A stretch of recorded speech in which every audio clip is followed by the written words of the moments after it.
And I disagree with all that, for the record. I disagree with everything that just was said. I appreciate that you were like, I'm not going to read this because it might be mean, but let me just read all of this just so everyone can judge for themselves how mean it is. And by the way, the first thing I would not dispute that. The handicap, though, it's a little. It's all publicly available. You're like a 7 or 8, right? I'm a 9.5. Okay. Ooh, so what are you shooting? You go play a nice course, not a crazy hard course. What are you shooting? I'm probably shooting somewhere like 85, 86 if I'm playing pretty well. Okay, that's pretty damn good. On a not as nice course or not as hard course, probably low 80s. But I'm like, there's a big. I'm like Kyler Murray. I got my not good. I got my 3s and I got my 10s. That's kind of my game. Consistently inconsistent. That's the majority of golfers, I feel like, out there. But let's get to this game last night, Ian. I assume you watched. You saw everything that was happening. Any kind of injury news or anything you're hearing on that front from either team? I would say mostly came away unscathed. Anthony Walker, the linebacker for the Browns, who's carted off with his knee immobilized. Kevin Stefanski saying he's waiting on the MRI. Does not look good. Looks like a serious injury. That's not good. He's kind of, one of the heartbeats of their defense. Other than that, I think everyone came away, pretty unscathed. I mean, it was a physical, running, nasty game that I thought was, maybe not the most aesthetically pleasing, but pretty fun. Injury pretty clean. Yeah, it's kind of what we expected. Ian, what do you think the Steelers do at the quarterback position? We heard Mike Tomlin, and he's definitively he's not thinking about it. But how much longer do you think? Well, I guess their offense, it's not awful. They're just probably like an average looking offense, I guess, with not a lot of explosive plays. But what are they going to do? I mean, so there's two things going on. First of all, Mitch Trubisky went into that game last night with the charge or the sort of ask of, we need you to push the ball down the field. We want big plays. We want explosive plays. You could run the ball for 3.5 yards a carry and be fine, but you got to get some explosive plays in the passing game. And they tried. I mean, the Pickens play was, I have no words, just no words. Pretty good catch, huh? Yeah. I mean, it was a pretty good catch. And it's funny, I was watching with my boys who stayed up a little past their bedtime to watch. And to see a 7- and 9-year-old react to that, like, I wish everyone could have that, because it did not make sense to them. Like, it just, athletically, it made no sense that he would catch that. It was so cool, which is great because he talked so much trash earlier in the week and then backed it all up. It was great. But anyway, Trubisky did that, just didn't capitalize on a ton of the opportunities, tried to but didn't. And then you have the lottery ticket behind him. And I think, like, if they had a regular backup behind him, you'd say, okay, Trubisky will be average, and that's what this team will be. But, like, Kenny Pickett might be really, really good. So it's like, you can't fault us for wanting to see him because everyone knows inside the organization, they know Kenny Pickett is the future. It's just when. Yeah. Ty, what's up? Rap Sheet, there's a lot of people out there saying that the NFL is rigging games for how that one ended last night and for us losing the Super Boost when it was a layup. It was a done deal. It was over. Do you have any knowledge of that or any comment about that? So I watch every game to the end. And ever since the Myles Garrett, Mason Rudolph situation, I will never not watch a game till the end because you never know what can happen. I put my iPad down in bed last night with, 10 seconds left because it was over.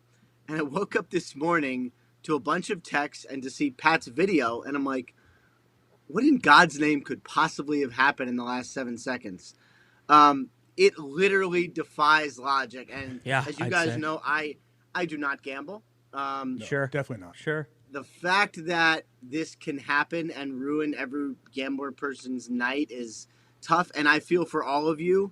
But no, the answer to your question is no. It's just literally insane. You know the hardest part here, I think, Ty, is right here. Instead of he could have tried to recover, he pushed it into the end zone for Denzel clear Ward. bat. Yeah, he clearly batted that in for his teammate. Man, that's what it's unbelievable. That's the NFL, man. Ian, let's jump around though real quick.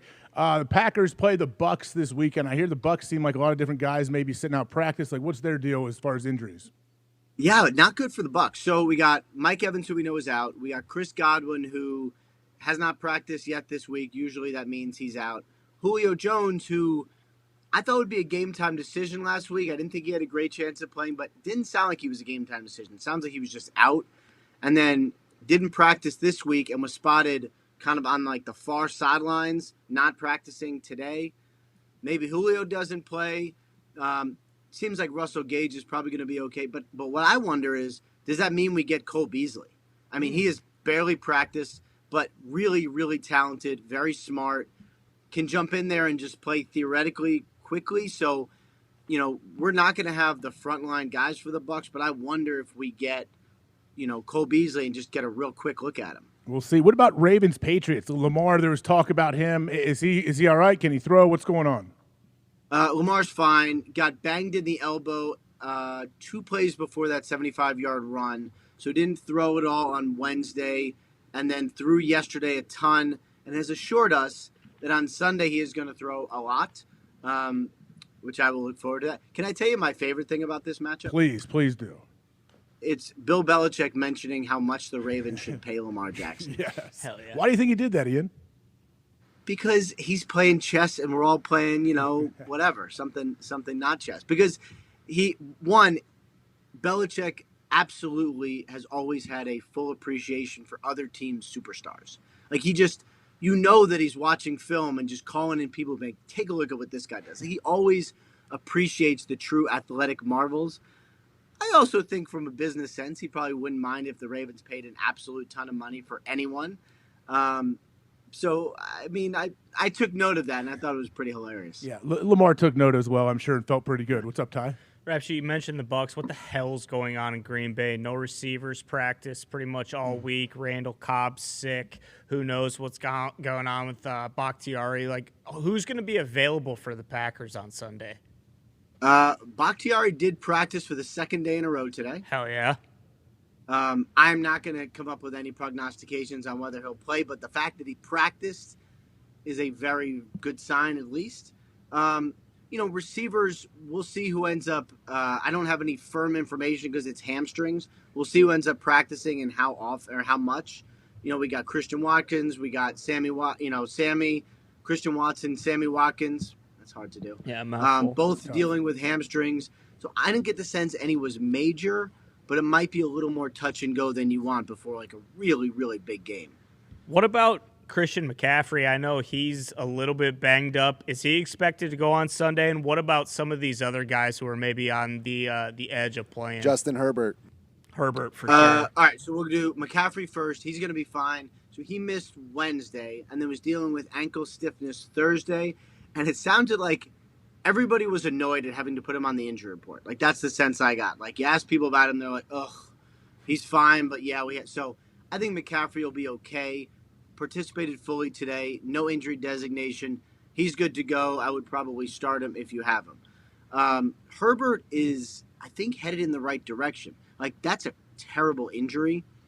It's not a rib fracture, but it's a rib cartilage fracture, which is almost the same, and it's just extremely painful. Ian, do you know he played with this? Do you know he played this in the past? I know Austin Eckler said that on his Twitch stream that this has happened before and he's played with it before. Yeah, and he's not the only quarterback to play with this because I think what happens is if you can't, I mean, you guys know, like if you can't damage it more, sometimes you take a pain-killing injection and you go out and play, and a lot of the times we don't always know about it. Like there's plenty of times when guys will be like, oh yeah, I had bruised ribs. And you're like, oh, okay, because the actual ribs aren't fractured, but the rib cartilage is torn or fractured. I think Alvin Kamara is dealing with kind of a similar thing. That was supposed to be a 1-week injury, so I would think he'd be good to go this week as well, but that's another one we're keeping our eye on. Jason Pierre-Paul, he signed with the Ravens? He's going to sign with the Ravens. How early could we see this guy out there? Pretty early. I mean, he's a pass awesome. rusher, so like, I'm going to have to check, but I don't know if it'll be before this week. Like, it might be one where they say, like, all right, we don't have a roster spot. We want to get through the game, and he'll sign Monday. Or maybe it's like, we're going to bring up this guy from the practice squad, and that's how we're going to use the roster. So we may not see him until next week, but it's going to happen. It's going to be 1 year up to $5.5 million, which you guys know, like, this time of year, that's a lot of money. I mean, that's like no veteran gets any money. I mean, Jason Peters signed, he got a practice squad deal. Cole Beasley got a practice squad deal. So that's what most of these guys get. Ian, Bills at Dolphins. Obviously, Dolphins head coach McDaniel, like the talk of the town. The guy is awesome. Everything he is doing. How's that game go? Are there any injuries in there? Any kind of storylines that we don't know about that may affect this? Yeah, I would say probably the most sort of interesting there is Teron Armstead. I think barely practiced or didn't practice at all, it seemed, this week. And basically the same thing happened last week, and he went out there and played. And, sort of a double-edged sword because he always has something, it seems, but he is a baller, so he always goes out and plays. And, that's maybe the most important position on the field for them is just making sure that you protect Tua's protect Tua, essentially. Because they flip him on the film, but in real life he's still lefty. So how do they do that, by the way? Do you know how to do that? You know how to flip film like that? I don't, and I was alarmed by how freaked out people were. Yeah, why did everyone freak out? They lost their mind. It looks because awesome. lefties are so weird. Why does it look so good? Yeah, that's the problem. It looks great. I mean, you guys know I love to play golf. Yeah, and every time I play golf with a lefty, it really messes me up. They look so strange. Do you start swinging weird? No, they just look ridiculous. Oh. It's it's all backwards. It just makes no sense. Is that why you never liked Phil Mickelson? And then all this just, piled on? Now, I must say, if you must know, Mickelson was my favorite growing up. Obviously, he took a heel turn, and I, of course, publicly have, he's been canceled, which is fine. Yeah. Publicly, I'm not a fan, but growing up, that was my guy. He actually is a righty, so it's almost okay. Well, you know who also is a lefty golfer? Our own Ty Schmidt over here. So hopefully you guys don't play together. So is Connor. Yep. I think Ty's at 8 handicap. Connor might be scratch. Definitely actually not an 8 handicap. That is for Wait, sure. 2 lefties? Yeah, we actually got another table. one in here too. Bruce Brown. What's going on? I don't feel good about it. I wish I had known that. Same deal though. I right-handed. I throw right-handed, but I golf left-handed. You might be a right-handed golfer though. What do you shoot? No. Pistol. My father is the left-handed golfer, and we've told him for 20 years, hey, you might be a right-handed golfer because of how he shoots. Yeah. So the jury's still out. I think he's like 67. Fox, you got a question? Yeah, Ian, what's going on with Aiden Hutchinson? Last week he had 3 sacks. That was cool. Yeah, pretty cool back here, isn't it? But Aiden had 3 sacks in the first half. Second half, he was banged up. Well, it sounds like a thigh thing. What's going on? Can Lions fans expect him to play or no? So generally, when you have, I should come clean, by the way. Total honesty, because I would never lie to you guys. My son Max plays golf lefty, which is embarrassing, but it is what it is. I hope he goes pro and rubs right in your face. That's awesome. I'll be caddying for him. It'll be great. Good. He's already a better putter than I am. What are we talking about? Hutchinson. Yeah, Aiden. Hutchinson, yeah. So he practiced today. So generally, when you have a guy dealing with kind of more of a nagging, not major injury, and is able to practice on Friday, generally that means he's able to play. I mean, DeAndre Swift barely practiced this week, also out there Friday. Nice. He should be good to go. And Hutchinson's an interesting one because you sort of never can tell how quickly guys are going to make an impact. He has made an impact very quickly. So, all of a sudden, that's a really, really important guy for them, which you sort of hope for, but you never know. Ian, last guy I got to ask about, Dak Prescott. From listening to Jerry Jones, sounds like everything is great. This guy's going to be slinging the ball possibly in a day or two. Next week. What do you think about Dak Prescott and actually how they're handling the whole